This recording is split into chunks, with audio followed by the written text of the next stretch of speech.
Et direction maintenant Parçay-sur-Sarthe pour aller voir, découvrir l'incroyable galerie The Artistic Red Dot.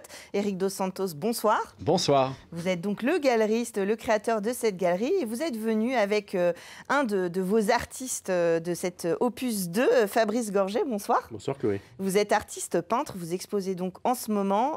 L'opus 2, c'est la deuxième, pas saison, mais la deuxième édition d'exposition. Ça dure jusqu'au 14 juillet au moins, peut-être un petit peu prolongé.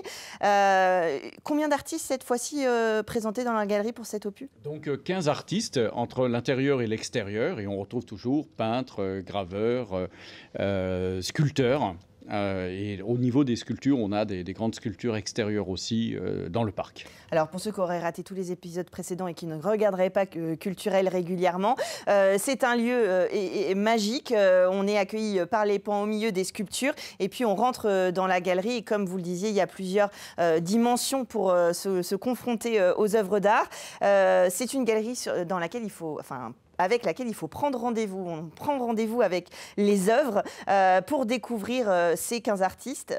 Fabrice Gorget, vous êtes du coin aussi et c'est la première fois que vous exposez dans cette galerie? Exactement, c'est la première fois que j'entre en galerie, comme on dit. Et donc j'en suis ravi parce que Éric m'a donné une carte blanche pour pouvoir présenter mon travail qui est un grand plaisir pour moi. C'est un tremplin, j'en ai bien conscience. C'est une première entrée en galerie. J'avais fait pour l'instant surtout des expositions. Et donc là, cette fois-ci, c'est du sérieux.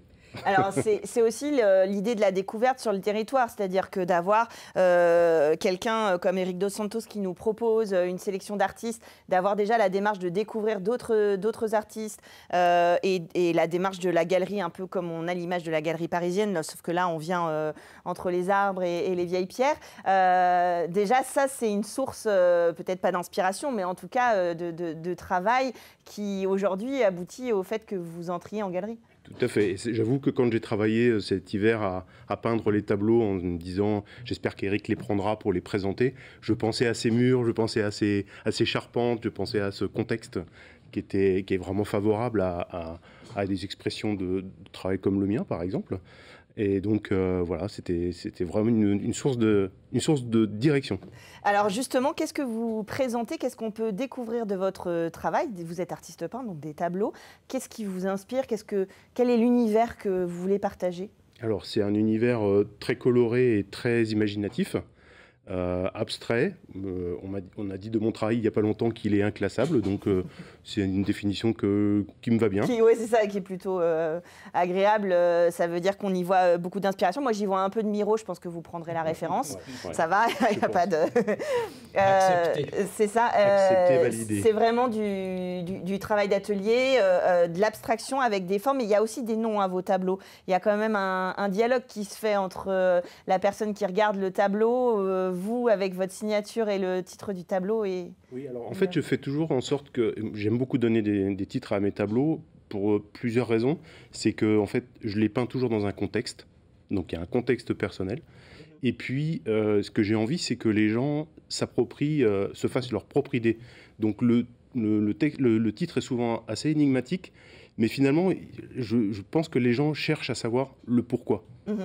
Après, justement, là, la galerie, contrairement à l'exposition, c'est aussi comment le public s'approprie l'œuvre pour potentiellement l'acquérir et en faire son objet chez soi. Donc, c'est une relation aussi particulière qui n'est pas la même chose que passer devant un tableau dans une exposition. Exactement. Et pour moi, c'est tout à fait nouveau. En fait, jusqu'à présent, j'avais eu la chance de pouvoir vendre des œuvres à des gens que je connaissais. Et cette fois-ci, ce n'est pas le cas, en principe.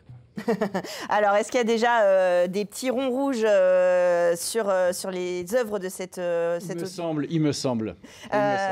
Des peintures, donc, des sculptures, des choses pour... Enfin, toutes les tailles et toutes les bourses aussi. Et voilà, c'est un peu l'idée de la galerie aussi, c'est qu'on peut être collectionneur et venir compléter sa collection. Et on peut aussi venir découvrir qu'on va devenir collectionneur. Oui, c'est vraiment intéressant. Maintenant, on est dans la 3e année. On se rend compte, bon, bien sûr, on a des collectionneurs qui viennent de toute la France. On a des gens qui font plus de 500, 600 km pour venir jusqu'à chez nous. Et tant mieux pour les artistes qu'ils achètent. Et on se rend compte qu'on a créé énormément de mouvements. Et on a beaucoup de gens qui ont acheté leur première œuvre parce qu'on est installé là, et peut-être que parce qu'on met bien en lumière, on va dire, les œuvres de nos artistes, et qui ne se sont pas arrêtés à la première œuvre. Donc on se rend compte que le côté sympathique de cette galerie, c'est que plus que des œuvres, on propose une expérience. Exactement. Et vraiment, je pense qu'on le fait de plus en plus et de mieux en mieux. Parce que l'art, ça se vit. Je dis toujours, quand on achète une œuvre d'art, c'est comme un mariage, on en prend pour des dizaines d'années. Mais vous avez fait et les donc, deux, il faut... Oui, je me suis marié, j'ai une collection. Il faut que l'œuvre fasse waouh, il faut que l'œuvre fasse bing et que ça dure pendant des dizaines d'années. Comme un mariage, donc il faut que les œuvres soient suffisamment fortes. C'est une forte exigence. Et pour revenir à Fabrice qui est un artiste jeune, là, il faut avouer qu'on a fait un peu une exception, mais son passé, on va dire, sa rigueur, l'exigence qu'il a eue dans des métiers précédents font qu'aujourd'hui, les œuvres qu'il présente ont l'exigence aussi de ceux qu'on représente, des 14 autres qui l'entourent. Alors, ça donne évidemment envie d'aller découvrir toutes ces œuvres. Ce dimanche 23 juin, Danielle Burghardt, donc, votre compagne qui a son atelier aussi à côté de la... j'allais dire dans la galerie, non pas dans la galerie quand même, mais un des bâtiments du lieu. Voilà, avec Céline Bonaccina qui vont faire une performance d'œuvres en direct en fait. Voilà, c'est très étonnant parce que quand Danielle Burghardt peint dans son atelier, j'ai pas le droit de rentrer. Et là, il va y avoir entre 50 et 80 personnes qui vont avoir le droit de la voir. Hein. Donc peut-être que... Vous êtes un peu jaloux en fait, je sens. Non, peut-être que je l'ai manipulée pour pouvoir la voir faire. C'est peut-être ça. Non, la chose qui est vraiment intéressante, c'est que pour avoir vu plusieurs fois Danielle Burghardt démarrer une toile de Danielle Burghardt, c'est 2 mois de boulot. Mais dans les 20 premières minutes, vous avez, voilà, j'allais dire, la messe est un petit peu dite et on sait où elle va aller. Après, il y a vraiment un énorme travail de peinture. Alors, il faut dire aussi qu'il y a l'aspect de dimension. Voilà, c'est très grand, donc on vit la toile. 2 mètres sur 2 mètres, ça fait quand même 4 mètres carrés. Et puis Céline, qui vient avec plusieurs saxophones, dont sa spécialité qui est le baryton, qui est vraiment le plus grave et le plus grand, va suivre les mouvements de Danielle Burghardt. Donc elle va démarrer au fusain, pour le connaître. Et ensuite, elle va mettre un peu de peinture pour accompagner le fusain. Et Céline va la suivre, vraiment en improvisation, avec son saxophone. Alors après, est-ce qu'il y a un moment, Céline va prendre un petit peu l'ascendant, oui, et puis Daniel va la suivre pour cette prestation qui est une performance. Il faut venir pour voir, quoi. Une belle découverte. Et puis, le 4 juillet, vous faites une conférence sur le métier de galeriste, justement. Alors, le métier de galeriste et le métier d'artiste. Parce que globalement, on se rend compte que pour vivre entouré d'artistes, on peut vraiment le dire que je vis entouré d'artistes, et puis de fréquenter différents, alors j'aime bien utiliser le terme diffuseur, donc des gens, des lieux où il y a de l'art. C'est un petit peu une manière de faire l'inventaire de c'est quoi le métier d'artiste, et Dieu sait qu'il est dur, et Dieu sait qu'il faut les défendre, et Dieu sait qu'il faut les soutenir. Et puis les différents lieux, et comment se comporte le collectionneur entre l'artiste et les diffuseurs. Enfin, c'est une manière de faire un inventaire et de disséquer un petit peu ce marché de l'art en étant très pragmatique et pédagogique aussi.